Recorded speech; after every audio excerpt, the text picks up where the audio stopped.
Hello Hatters, happy Friday and welcome back to another episode of Under the Hat. I'm Erin Beck. And I'm Colin Jackson. As many of you know, it's been a busy spring here at HH. Don't fret because we are here to catch you up. With so much to cover this week, let's get right to it. Last chance for the students who still need to complete the Hanover survey from last week, as the district has extended the date to today. Please check your email and other folders or the link to your individual anonymous survey. AP students, your AP attendance privilege forms were due yesterday. Reminder on the day of exams, you need to be here 30 minutes before your exam. Seniors, today at 12 noon is the last day to submit your RSVP for your free senior sign. There will be no extensions.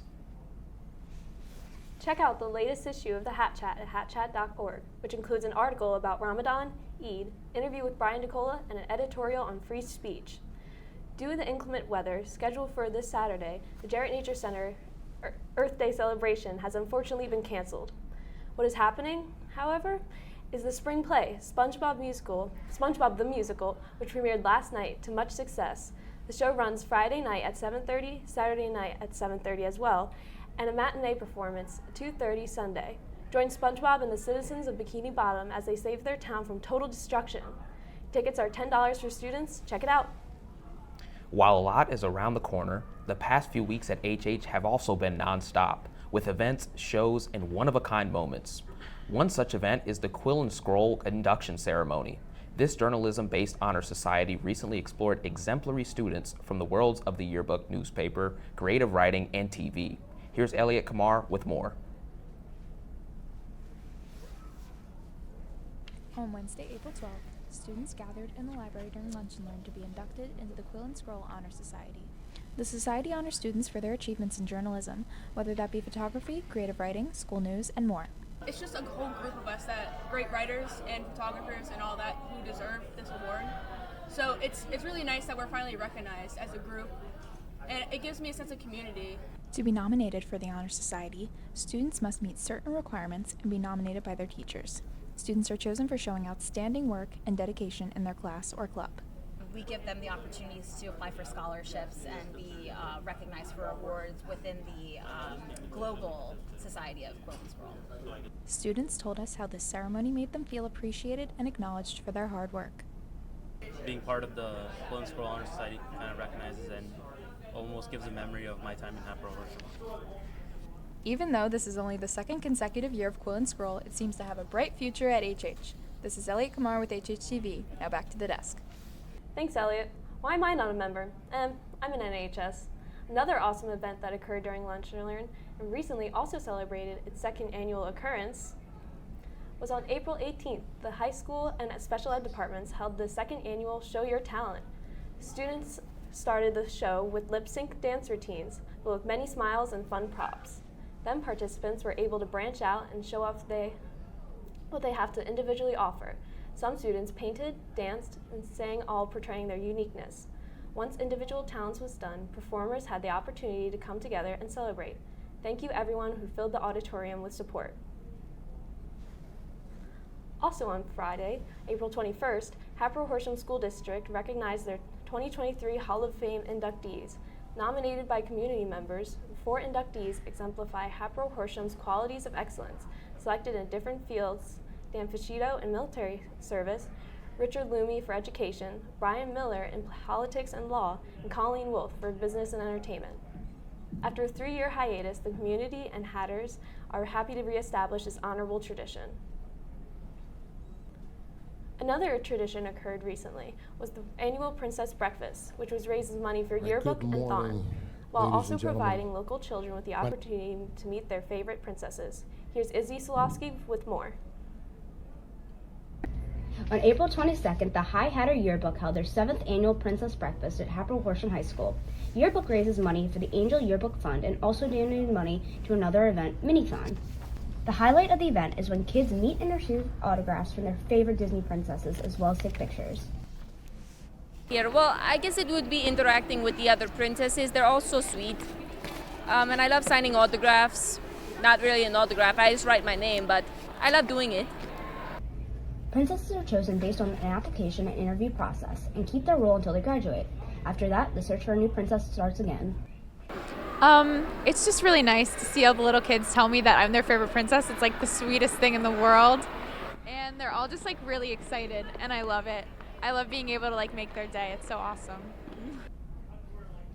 The Princess Breakfast is an event that spreads magic to everyone involved, kids, volunteers, and parents alike. Children have the opportunity to make crafts, their face painted, and create new memories. Overall, the storybook event will be one both the princesses and little princesses in training will cherish for a long time.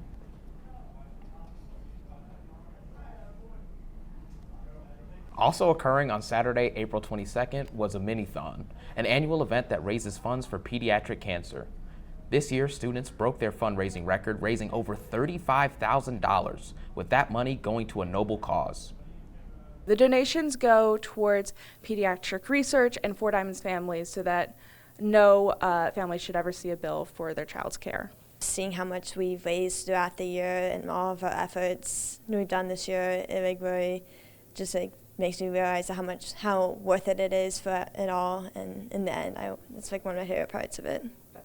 We hope that next year people will be more excited to join Minithon. We hope people can get involved with all of the volunteering and all of our events, because it's really fun to see all of our efforts be displayed and celebrated. Coming up next is our sports update with Alex Ferrante, and it appears that our Hatters are having a very good season so far. As well, we get a closer look into one of our school's new sports programs, the Unified Track. Over to you, Alex.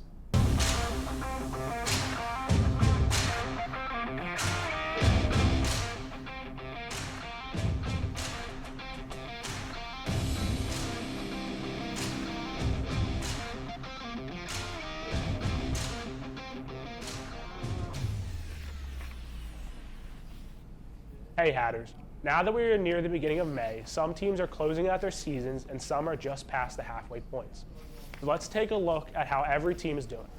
Boys tennis had their final meet against the Chamonix, where they won the meet 5-2 and finished the season with a record of 6-7.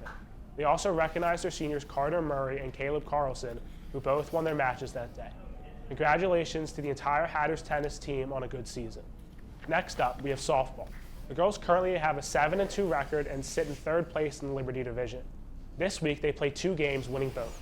On Tuesday, they defeated Springfield 11-2, and yesterday, they beat William Tennant 8-5. The girls' next game is Monday, May 1st at Upper Moreland. Speaking of Diamonds, the baseball team played once this week, beating Springfield 12-3 on Tuesday. Their game yesterday against William Tennant got postponed. Their next game is also Monday, May 1st against Upper Moreland at home at 3:45. The girls lacrosse team played New Hope Salisbury, and after a tough loss, they bounced back and destroyed Lower Moreland by a score of 17-4. Their next game is home today at 3:45 against CB South. The boys lacrosse team have had a strong season so far, despite losing to CB South on Monday. They are 7-4 through this point of the season, and will play Holy Ghost Monday, May 1st, home at 4:45. Before we are done with sports, we want to spend a few minutes featuring a new school sports program, Unified Track. While only recently starting, this new team already has gathered buzz. By offering a unique experience, here's more. Recently, Hatboro-Horsham launched a new program to give students more opportunities. Unified Track is a program that is affiliated with both PIAA and Special Olympics. Miss Joyce is the coach of this team and gave us some insight about what this program is and how it's been a good experience for both the school and students involved. So Unified Sports really, in my opinion, it's providing an opportunity for all students to participate in high school athletics. So you can have these students with disabilities who typically aren't going to go out for varsity sports, but they can have this opportunity to be involved. So it's really just providing an opportunity for every student to join the team, get to know their peers, and really practice meaningful inclusion. The team practices twice a week on Mondays and Wednesdays until 4 o'clock, and throughout the season they have 2 away meets and 1 home meet. At each meet, we've had 3 districts competing with and against each other, and everybody's cheering for each other. So, you know, people are running around the track and you have Hatboro-Horsham students cheering for other schools and vice versa. So it's just really nice to see that everybody's there to support each other and work on their individual goals. Unified track isn't like anything people have ever heard of. There's a lot of other benefits to Unified. I think it would be really great for athletes in the off season to join, so like football or other fall sports. If you're not playing a spring sport, join Unified, because Unified has a lot to offer. Unified sports, it doesn't end at sports. Being a part of Unified is much more than being a part of a track team, because you are able to build those relationships and make connections with other people. This is still something new to Hatboro-Horsham, but so far it's been a great success, and it is looking like it will be here for a long time to give students the opportunities they deserve. Thank you for that sports report, Alex. Up next, Colin and Caleb are back at it again with a debate, and this time they are arguing whether or not Disney should keep recreating their favorite classics. Now over to the nerds.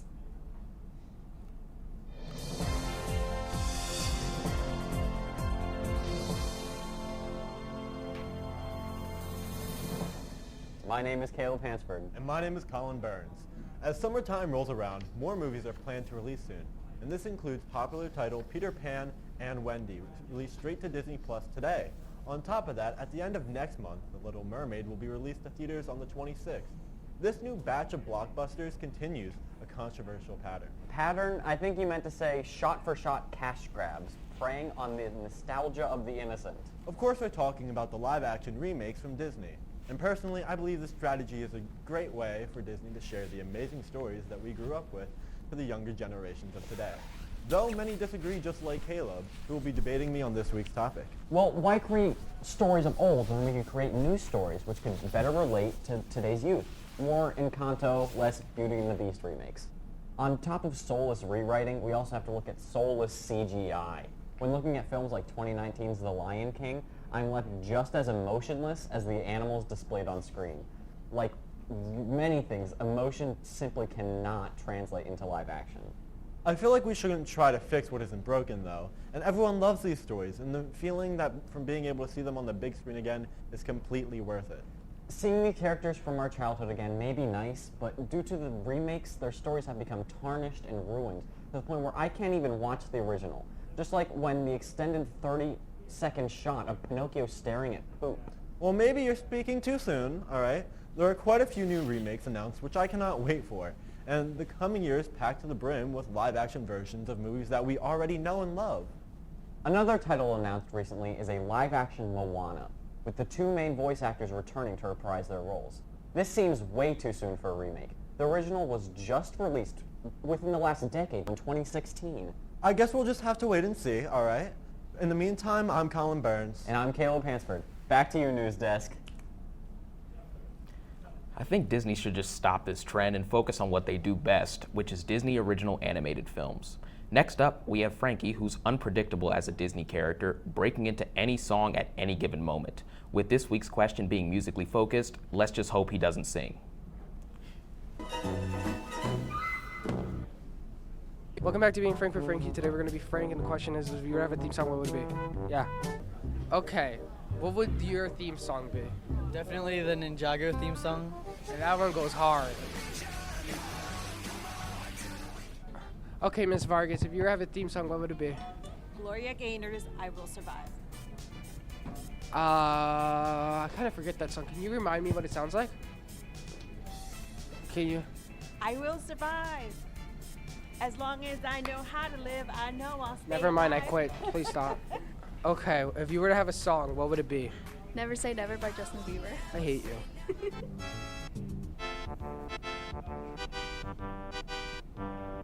If you were to have a theme song, what would it be? Horses. Because you look like one? Woo! Get schooled, nerd! It's a good song. What made me think I asked?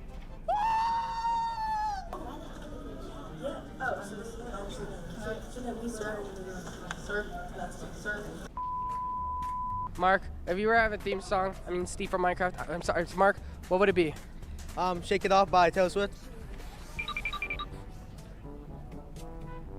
Okay, Bubba, since this is our outro, right? And this is Being Frank for Frankie, we're gonna interview Bubba last. If you were to have a theme song, what would it be? Great answer. I almost licked the mic he just licked. I would cry. Okay, yeah, that's it. Bye. Even Bubba the therapy dog can't help Frankie. But he's not the only therapist in today. MDOC is now the clock. Let's take a look at what advice she gives this week. Advice. We all need it. Some more than others. This is MDOC. Hi, Mrs. Manson. How are you? Good, how are you? Oh, it's always good to see you. Nice to see you too. I appreciate you seeing me today. Or what advice would you give when you're experiencing frustration that's out of your control? So it's someone else's behavior or choices. How do you work through that so it doesn't affect your inner world? Well, that is a great question, and I really appreciate that there's a lot of thought behind that.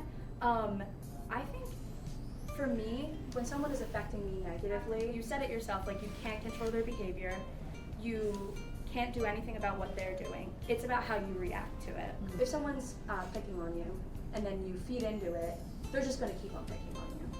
But if you stay composed, and you stay kind, and you keep your head up, then it's really hard to tear you down.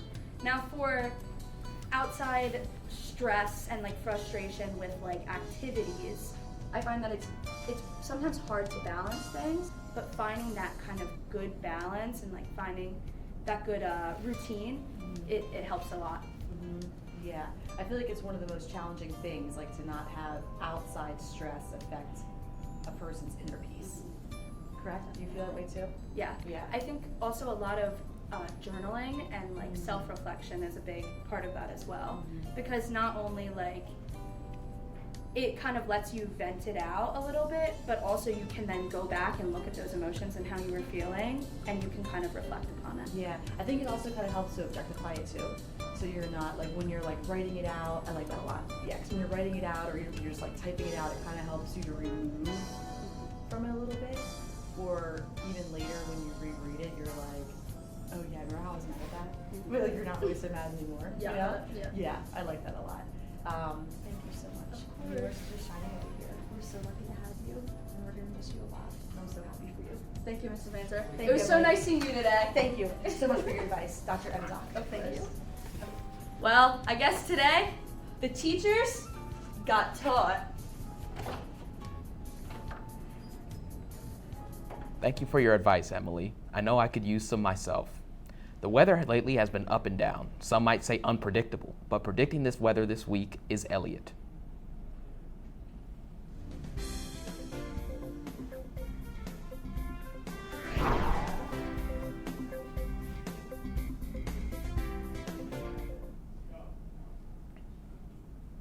Happy Friday, Hatters.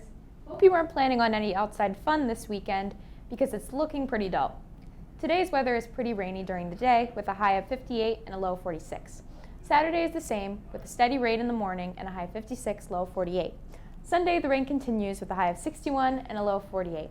Hopefully next week will be a little nicer. Enjoy your weekend. Back to the desk. Well, that'll do it for this episode of Under the Hat. I'm Colin Jackson. And I'm Mary Beck. Don't forget, all episodes will be posted on the Hatboro-Horsham School District YouTube channel. Thanks and have a great weekend, HH. And a quick shout out to Mr. Burchick's daughter, Autumn, who turned 6 today. Happy birthday, Autumn.